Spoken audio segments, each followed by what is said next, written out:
Fala, ser humaninho! Fala, ser humaninha! Tudo bem? Eu agora descobri uma técnica de gravação que é técnica de esquadro, entendeu? Aí dá para fazer uma iluminação diferente, fazendo o teste, e dá para eu preencher o quadro todo, dá para preencher o quadro todo. Mas vamos para o que interessa. O que interessa é o que a gente vai trabalhar. A gente vai trabalhar a questão do eixo urbanidade, cidades, problemas urbanos. Mas para eu entender um pouco dos problemas urbanos, o que eu tenho que saber? O que eu tenho que pesquisar? Vamos pegar um pequeno panorama histórico. Beleza? A gente vai pegar um pequeno panorama histórico. Tranquilo? Nesse panorama histórico, olha que bonitinho, tudo arrumadinho, tudo organizadinho, quadro bonito. Nesse panorama histórico, a gente vai para o Neolítico. Quando que aconteceu isso? Mais ou menos de 10 a 15 mil anos atrás, em função do agro ou da agricultura, começou a formar as primeiras vilas. Começaram a se formar as primeiras vilas.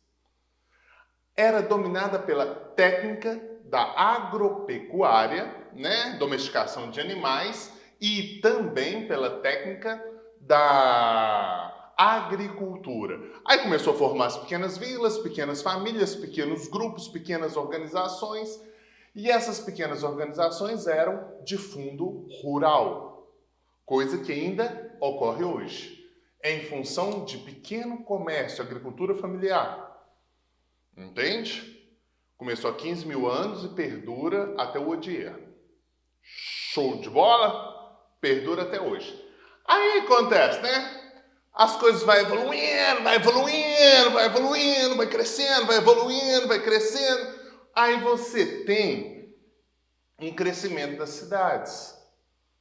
Aí você vê a agricultura crescendo, você vê a agropecuária crescendo, você vê algumas ideias para construir cidade. Aí como que se formam as cidades?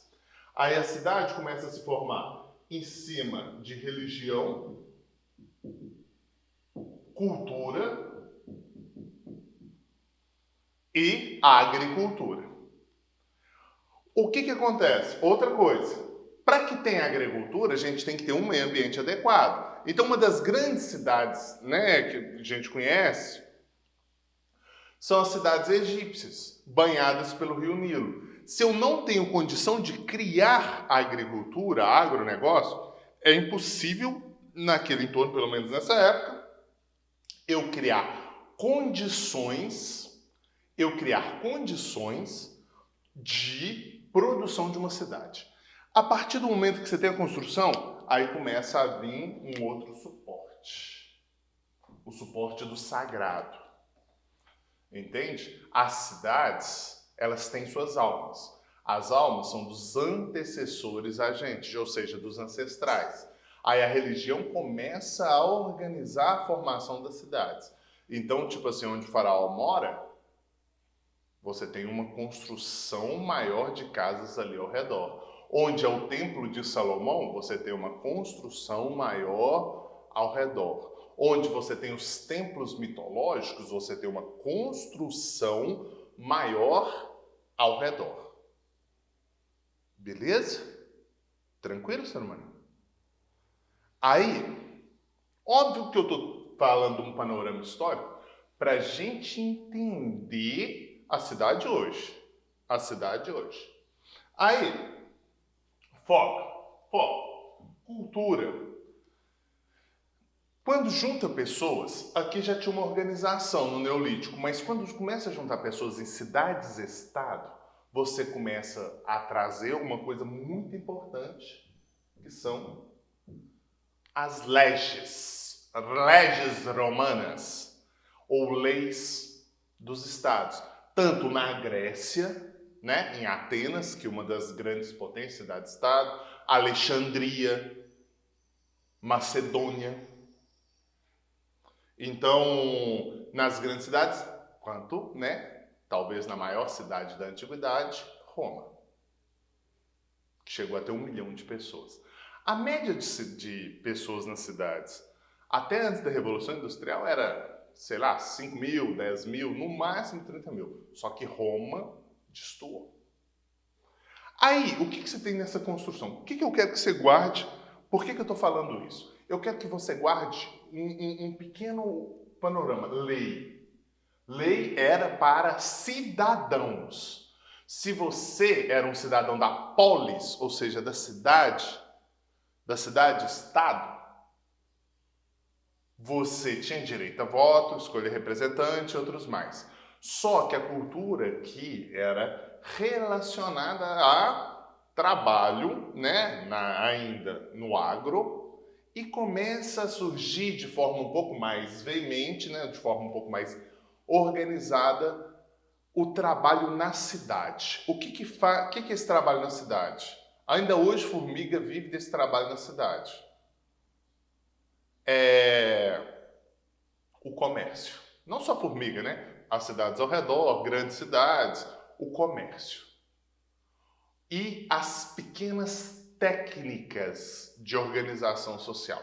Quais pequenas técnicas? Por exemplo, artesanato. Eu consigo fazer roupa. Aí eu começo a manufaturar roupas. Então, eu não vou de lugar em lugar. Eu fico no centro de cidade, me organizo e começo a fabricar armas, fabricar armadura, Isso era feito geralmente nas cidades. E isso era para os cidadãos. Óbvio que, né, o comércio, venda, tinha deslocamento. Então essa outra parte é muito importante. Deslocamento no Neolítico, muito difícil. A domesticação de animais ainda não estava no nível de você construir carroças, a técnica não estava no nível de você construir carros de boi e outras coisas mais. Agora, na Antiguidade Clássica, a técnica evolui. Então, a diferença de velocidade de um ponto a outro também evolui. E a velocidade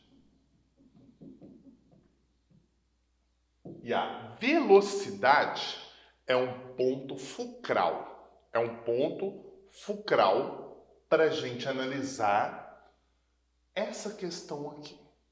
Por quê? Porque agora eu consigo pegar, dependendo das viagens, eu consigo pegar especiarias, eu consigo vender. E aí o comércio começa a evoluir para as cidades aumentarem. Não suplanta o agronegócio. Beleza? Lei, cultura, religião. Lembra, lei, cultura e religião era para os povos. Se você é cristão católico, cristão evangélico, você deve ter estudado um pouco da Bíblia e sabia o tanto que o pessoal judeu segurava a onda, né? Era reticente a outras pessoas, né? Que eles chamavam de gentios. Mas não era só o judeu. O ateniense, se você não era cidadão ateniense, não tinha espaço em Atenas. O romano, se você não era cidadão romano, você não tinha espaço em Roma. Então, tipo assim, isso tudo é muito importante para você se organizar enquanto eixo histórico. Tranquilo? Aí a gente começa, né, na Idade Média. Na Idade Média você tem uma decadência das cidades, porque Roma cresceu demais, grandes cidades surgiram, só que proteger essas grandes cidades não era tão simples dos bárbaros. Então o pessoal começou a, tipo assim, com a queda de Roma, começou a formar-se pequenos grupos, e esses pequenos grupos ficavam em castelos, enquarterados. Aí você tinha reinos. E esses reinos, eles subsistiam de feudos. As vilas se tornaram feudos, as vilas menores, né? Então você tinha uma relação agrícola, agrária muito maior, mas as cidades, em compensação, hiperprotegidas por muros, castelos, masmorras, e todas aquelas coisas mais, elas se formava enquanto reino. E é aqui não. E é aqui que tem um ponto importante, que eu queria que se você pudesse colocar como eixo histórico para quem é feita as cidades? As cidades é para quem? A cidade, ela sempre foi avessa na história. Aquele que não tinha condição, assim, até a Idade Média, aquele que não tinha condição de nobreza, que não era cidadão. Então, se você não era nobre na Idade Média, se você não era cidadão, o que você era? Escravo. E aqui, obviamente, você não era escravo, porque a Igreja Católica não permitia escravo, mas você era servo, colono, e você não podia construir outros espaços. Você era colono. Beleza? Beleza? Um bom exemplo aqui, para vocês entenderem as cidades, nessa época você assistir Vikings, você assistir Game of Thrones, que é uma representação mais da Idade Média do que qualquer outra coisa. Pequenos feudos, lugares, vilas pequenas e algumas cidades um pouco maiores em construção. Beleza? Tá focado aqui, ser humano? Tá focado nesse eixo histórico? Aí, a gente tem a revolução da técnica, a revolução da tecnologia. O distanciamento começa a ser menor. Você tem as revoluções industriais, do carvão, da máquina a vapor, e outras mais. Mas essa revolução industrial, o que ela fez? Ela fez ser mais interessante você morar na cidade, é mais bacana você morar na cidade do que necessariamente você morar no campo. Então as pessoas começaram a migrar. Aqui você tem um êxodo rural em massa. Por quê? Você precisa de mão de obra e o campo talvez não é tão rentável, tão interessante. A cidade começa a ser mais interessante, mais bacana. Então você começa a ter os primeiros êxodos rurais. Beleza? Então você começa a ter os inchaços. O problema a cidade sempre foi construída para elite. No máximo tolerava comerciante e artesãos. Aí de repente a grande massa pobre vai para a cidade. Vai ter espaço naquele ambiente construído para o rei? Para o nobre? Não. Então aqui você tem a primeira ideia de como funcionava. As empresas, elas construíam às vezes até seu próprio espaço de moradia, mas se as pessoas fossem morar, elas iam morar nos piores lugares possíveis da cidade. Lugares externos. E aqui é importante, lembra que eu falei da questão da velocidade? Aqui já fica mais fácil o deslocamento. Então a distância entre as cidades começa a ficar menor. A distância entre a mesma cidade começa a ficar menor. Então você tem um crescimento do espaço urbano de forma desordenada, porque aquela galera que estava no campo, nos feudos, começa a migrar para a cidade, em busca de postos de trabalho. Não tem trabalho para todo mundo. E aqui, óbvio que antes já tinha, né? A Idade Média não era um exemplo de limpeza, né? Tanto é que a peste negra e outras coisas mais surgiram, mas aqui acentua ainda mais problemas de sanitização. Problemas sanitários. Por quê? Lixo, dejetos, tudo era feito na rua. E quando você aumenta as pessoas, aí você aumenta a produção de lixo, aí você aumenta a produção de problemas urbanos. E aqui a gente tem também um intenso desmatamento para a construção de estradas, para a construção de ferrovias, para a construção de espaços sociais. Nesse momento, aqui já, mas nesse momento, a Europa começa a devastar suas florestas de forma mais ordenada. para dar espaço para a construção das cidades. Tranquilo, ser humano? Aí você tem um outro problema, que é a revolução tecnológica do contemporâneo. Quando você tem revolução tecnológica, o agronegócio começa a virar o agroetec, tecnológico. Então você começa a construir ferramentas que substituem vários homens no plantio, na colheita, e de repente você tem um maior êxodo rural. Por quê? Porque as pessoas já não encontram trabalho nas cidades, nos campos. São substituídas por máquinas. Isso atingiu enormemente o Brasil.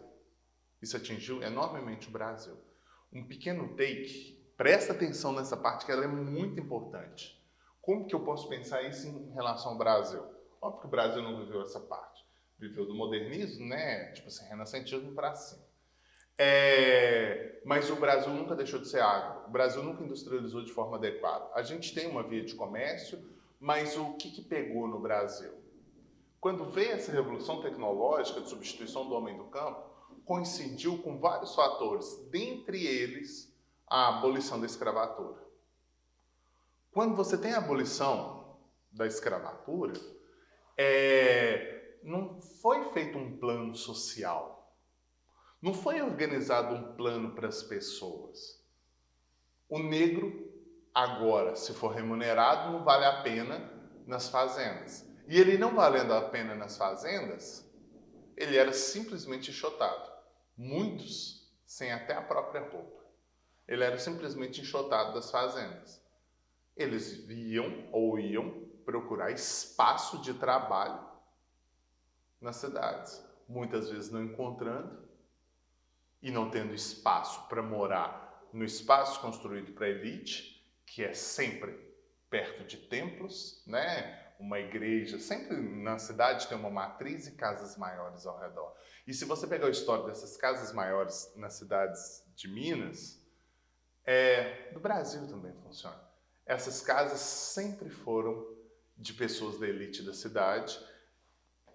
Agora, óbvio, pode ser da elite da indústria, muito pouco, mas se você pegar historicamente, essas casas foram construídas por parte da elite rural da cidade. Grandes fazendeiros ao redor de templo. Como as pessoas não tinham espaço para ficar naquele templo, aí para onde que elas iam? Elas começaram a viver nas periferias. Aí quando elas começaram a viver nas periferias, as periferias tinham as mesmas condições sanitárias do centro? Não. Então as condições foram precárias. Aí você tem uma construção também de um processo de favelização. Óbvio que você tem muitas coisas, né, nesse processo de evolução tecnológica, que é a construção de cidades, que é o trabalho para construção de ferrovias, de rodovias, que empregou muita gente. Mas outro ponto importante, né, do contemporâneo, já que a gente está falando do Brasil, é o exemplo de BH, de Brasília, que são cidades planejadas, só que o planejamento era para uma elite. A galera que estava lá trabalhando não quis sair. Então BH era para ser só aquela parte de dentro da Avenida do Contorno. Só, né, que a gente teve a galera que não foi embora. Então você começa a criar ambientes de guetos nas cidades. No Rio de Janeiro, as pessoas foram expulsas do centro. Começaram a viver em guetos da cidade. Em Brasília, né, aí você começa a viver em guetos. E nesses guetos você tem um aumento de problemas urbanos. Que é o ponto que a gente vai chegar. Entende? Então eu precisava que você fizesse um pouco desse panorama histórico. Eu precisava que você entendesse um pouco desse panorama histórico para a gente chegar no eixo urbanidades. Fechou, ser humano? Tranquilo? Foco aqui. A gente vai falar do espaço urbano. Eu tenho vários eixos de problemas urbanos, várias possibilidades de tema Não sei se eu consigo trabalhar todos esses temas. Vou tentar trabalhar ao máximo. Mas o que eu tenho de problemas do espaço urbano? Primeiro, a ocupação desse espaço. Quando eu tenho um problema da ocupação desse espaço, eu pego historicamente lei de terras, escravos fora do seu espaço, de repente você tem que aceitar condições adversas de trabalho. Você tem que aceitar condições adversas de trabalho, você tem um processo de periferização, favelização, aí depois a elite já não aguenta mais ficar no centro, você tem um processo de erosão do centro, esqueci o nome, o pessoal fala, mas aí eles vão para a periferia, ainda tomam o lugar dessas pessoas, aí a periferia vai para mais distante ainda, e essa periferia indo para mais distante, você tem condições precarizadas de trabalho. Você tem condições precarizadas de trabalho, você tem condições precarizadas de vida. Por quê? Porque você tem que pensar na moradia. Mas para você pensar na moradia, é interessante que a gente não esqueça a infraestrutura. E como que funciona essa infraestrutura das cidades? Principalmente no Brasil. É uma infraestrutura, às vezes organizada em pequenos centros, mas desorganizadas no ambiente periférico. Então, você não tem condição de moradias para todos, ainda que a Constituição defenda isso.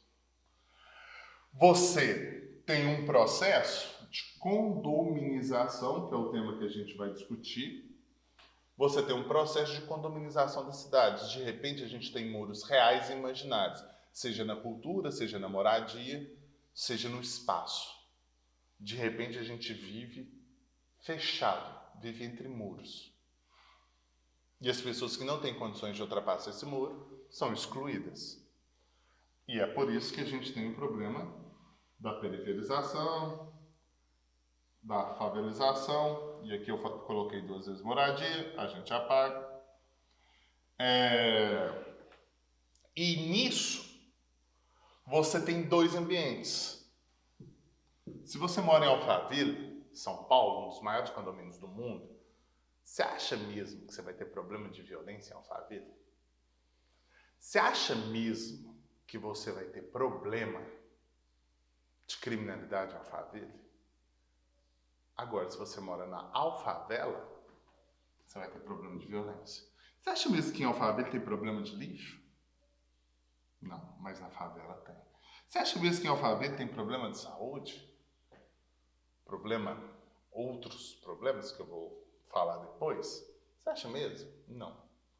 Por quê? Porque existem campos estruturais distintos nas cidades. E a violência acaba se tornando um problema, principalmente para a classe média baixa e para os mais pobres. Beleza?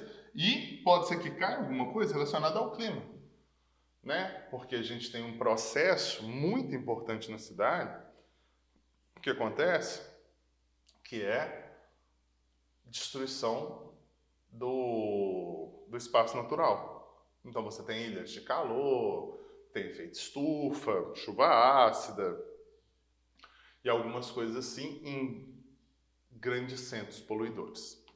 Tranquilo, ser humano? Beleza? Desse eixo aqui. Agora eu vou mudar a câmera de lugar. A gente estava para cá, aí para lá. Então, ser humano, mudando a câmera, girando. Presta atenção aqui, ó. Economia no espaço urbano é o terror do primeiro semestre, vai voltar. A gente vai ter que retomar algumas coisas econômicas, porque é muito provável de cair alguma coisa de economia. É muito provável de cair alguma coisa de economia, então precisa ser preparado. Eu preciso que você saiba falar sobre o eixo economia. Tranquilo, ser humano? Então, foca aqui no eu, foca aqui no eu. Tá focando aqui no eu? Tá focando aqui no eu? Presta atenção. No Brasil, principalmente, influência do agro no espaço urbano. Influência tecnológica, influência musical, mas influência histórica. O Brasil não se industrializou a contento, a gente não pode falar que somos um país industrializado. As nossas cidades, elas sobrevivem muito mais do comércio do que necessariamente das indústrias. Então, o sistema agro ainda é forte e como ele não absorve a mão de obra que absorvia no passado, as pessoas foram para a cidade. Então, o problema que era da zona rural agora se transformou em um problema urbano. Entende? E por isso que o desemprego, por isso que outros problemas relacionados o trabalho, o desemprego e todas essas questões têm a ver com a influência do agro. A industrialização do país. Todos os países industrializados, todos, passaram por um processo de reorganização do seu espaço rural. O Brasil não. O Brasil ainda é extremamente influenciado pelo agronegócio. Isso fez com que a gente diminuísse o investimento em indústrias. Somos um país do setor terciário? Não, setor primário. A gente importa tecnologia, a gente importa produtos manufaturados e exporta produtos in natura, né? Então, tipo assim, se somos exportadores, agro, aí a indústria tem um reforço da mineração. Só que a mineração, eu não sei necessariamente se eu consigo encaixar ela no processo de industrialização, apesar dela ser industrializada. Mas mesmo assim, emprega pessoas, mas a tecnologia substitui as pessoas e as pessoas não deixaram de existir. Né? O Brasil tem 200 milhões de pessoas, quase 210, eu acho que chegou a 210 milhões de pessoas. E aí? Outra questão também da economia é a educação. Uma educação técnica para resolver a questão do desemprego, questão da industrialização, ou uma educação acadêmica para pensar o sistema. E também para inserir no mercado de trabalho. Porque grande parte da educação está nos grandes centros urbanos. Beleza, ser humano? Tranquilo? Então, foco no Will, que é sucesso. Foco no Will, que é sucesso. Aí, outro eixo temático, ou seja, quais são outra implicação temática? A cultura no espaço urbano, que é dividida entre elitização e periferização. Se você parar para analisar, você tem uma elitização da cultura em que espaço? Museu. Não é necessariamente para todo mundo. A gente não tem uma cultura de levar pessoas a museus. Música popular brasileira não é necessariamente para todo mundo, apesar de chamar música popular brasileira. Cinema, cinema é para todos. O shopping é para todos? Sei. Tanto é que o tema do ano passado foi relacionado ao cinema. Música clássica, exposições artísticas e rock. Óbvio que tem mais coisas, mas isso tudo é uma arte elitizada. Que você aplaude, bate palma. Em contraponto, você tem uma arte de periferia. Essa arte de periferia é a arte da rua. Qual arte? Rap, funk, artesanato, samba, pagode, grafite, pichação. Tudo são artes que você, tipo assim, dá uma excluída. Não é legal postar no Facebook. Não é legal você... Agora, isso aqui é legal você postar. Que você tava, que você fez parte. Entende? Aqui é legal. Aqui não. E no espaço todo, mais uma vez, a influência do agro, que eu não coloquei aqui, mas a cultura agrícola, agropecuária. Tanto é que em cidades do interior, inclusive grandes cidades. Uma das principais festas, né, os cantores mais famosos são os cantores sertanejos. Olha o Gustavo Lima. Beleza? Tranquilo? Então a gente tem todo um processo. Sacou, cara? Agora, para a construção de saberes em relação a esses temas. O que a gente tem? A gente tem uma quantidade de outras áreas do conhecimento possível. Mas essas eu vou fazer em outro tempo. Quando a gente chega nos problemas urbanos, chove de outras áreas do conhecimento que a gente trabalhou, que a gente não trabalhou, mas a maioria que a gente trabalhou que cabe no eixo urbano. Por quê? O principal ponto chama-se cidadania. Então, eu tinha te excluído da Constituição, né, para você parar de escrever a Constituição com o meio ambiente. Não funcionou com muitos, não. Mas agora, para esses eixos, Constituição é o canal. Constituição é o canal. Entende?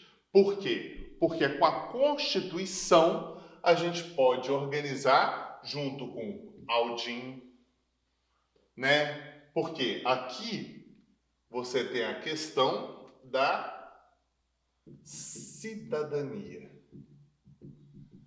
A cidade é para todos. A gente tem direito à moradia, a gente tem direito à educação, a gente tem direito a lazer, a gente tem direito à cultura, a gente tem direito a esporte, a gente tem direito à dignidade para viver no país, principalmente nas cidades, que é onde a maioria das pessoas estão. O problema isso é para todos? Ou seja, a condição de cidadania deixa de existir só porque ela é ignorada por uma elite? O contrato social está sendo cumprido quando você tem uma condição de cidadania de papel ou subcidadania? Sempre lembrando, contrato social, os contratualistas, Locke, Rousseau e Hobbes. Melhor o Locke, talvez o Rousseau também. Cidadania de papel, do jornalista Gilberto de Menstein, também funciona. Por quê? É na cidade, pessoas em situação de rua, pessoas sem moradia, pessoas sem educação, pessoas sem trabalho, que você vai ver a cidadania de papel, porque trabalho é um direito, moradia é um direito, educação é um direito. Ou subcidadania do GESER. Tranquilo?